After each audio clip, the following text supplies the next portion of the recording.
once a month, we usually make a trip across state to the western area called Ajo, and we do 2-day water patrols, putting water out in areas there where we have water caches of water in the desert area.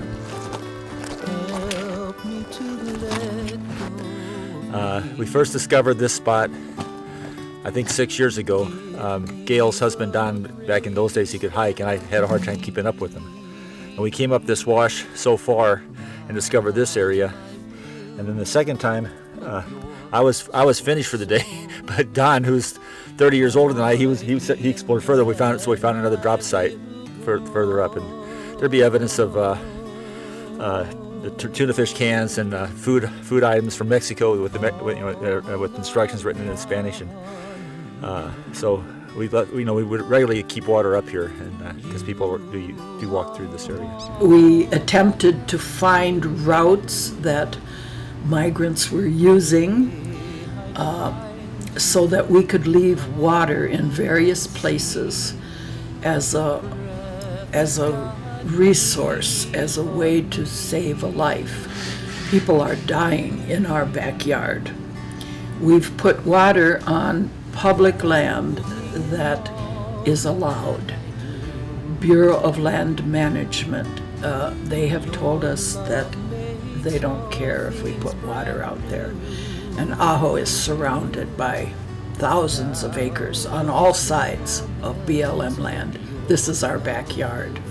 We date the plastic water jugs. Sometimes we write messages of hope or an encouragement or love on the bottles.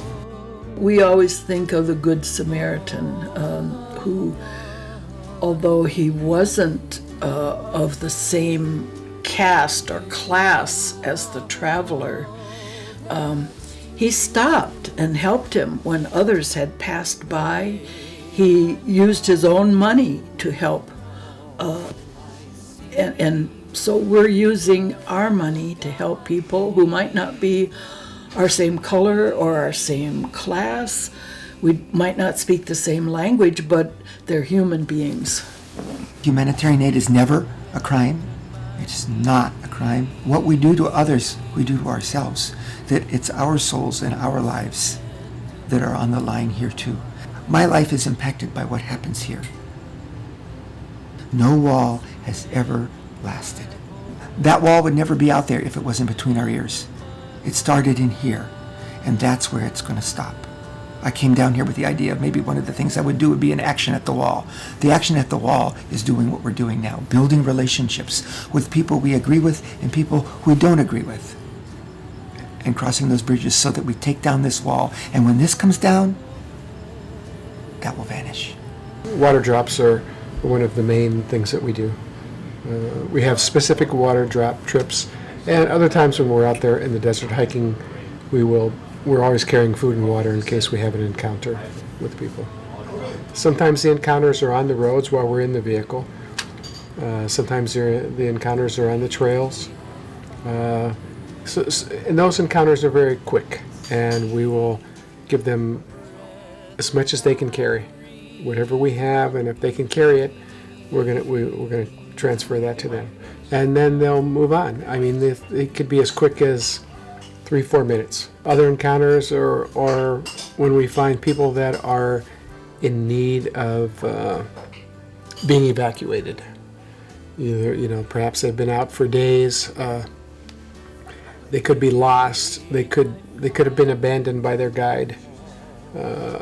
For whatever, perhaps because they couldn't keep up, perhaps for reasons of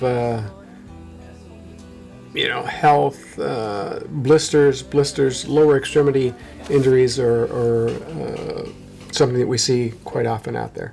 So they could have been abandoned by their group, and they just are in a position where they want to turn themselves in. So at that point, if we can, we'll do a 911 call. Can you meet me there with an ambulance? So I want to make sure that I am thorough in the information that I pass on to them. And then the other encounter that we have is if we find human remains. Doing kind of an exploratory hike, and we encountered a skull We don't touch anything. We leave everything intact. We call the sheriff's office. We call the sheriff's office. We're about 2.5 miles from the road. So we went out to the road to meet the sheriffs, and 2 sheriffs came out, and we accompanied them back to the site so that they could pick up the remains. And then so they did, and they were very respectful. All the encounters that I've had with the sheriffs, and as far as remains were concerned, were very good people. May the voice of angel chorus lift your soul to God's embrace. May the martyrs come to welcome you, and saints I will keep